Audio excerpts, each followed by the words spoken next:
When we speak about the mind, we really have two minds. Most people don't know that. One mind is the thinking mind. The other mind is the emotional mind. Now the thinking mind can think, but it is the emotional mind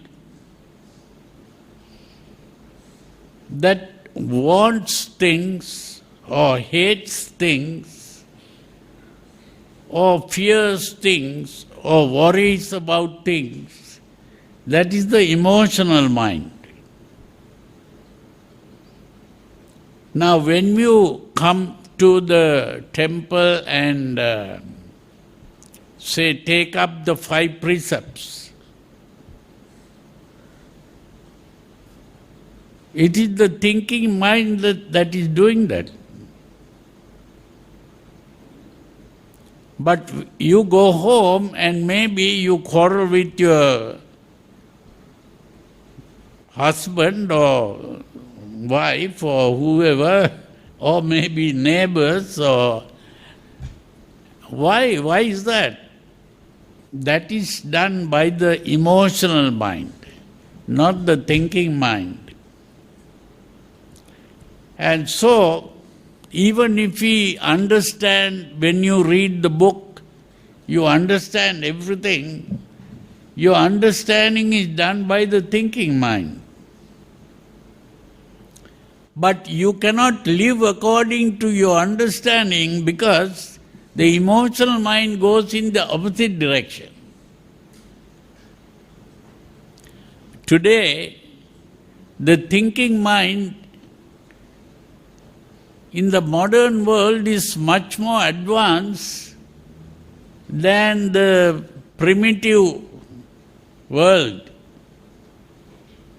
That is why we have electric lights, we have fans, we have air conditioning, we have motor vehicles to go about, we have airplanes even to fly to other countries.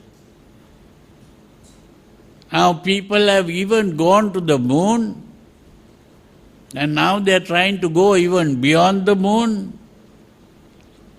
We have this wonderful thing called a computer. All this is because of the thinking mind.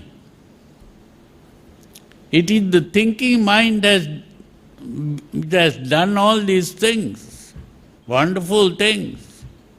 But still, are we free from crime? Are we free from wars? Are we free from terrorism, injustice? Why all these things? Because the emotional mind is dominating the world today. The thinking mind is only a slave of the emotional mind.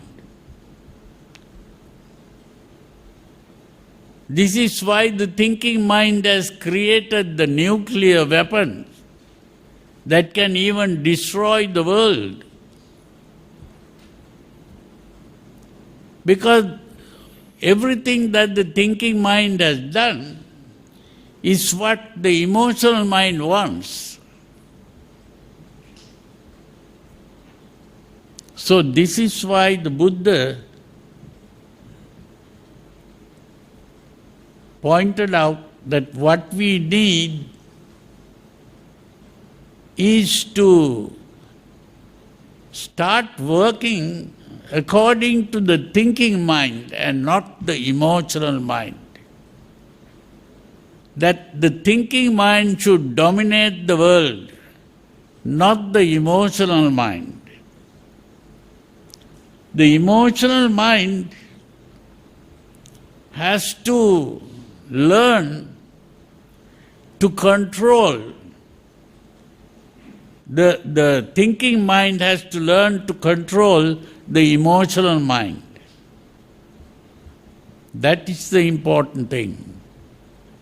And that is what we learn in the teachings of the Buddha. What we call meditation is learning to gain control over the emotional mind. To start working according to the thinking mind and not according to the emotional mind.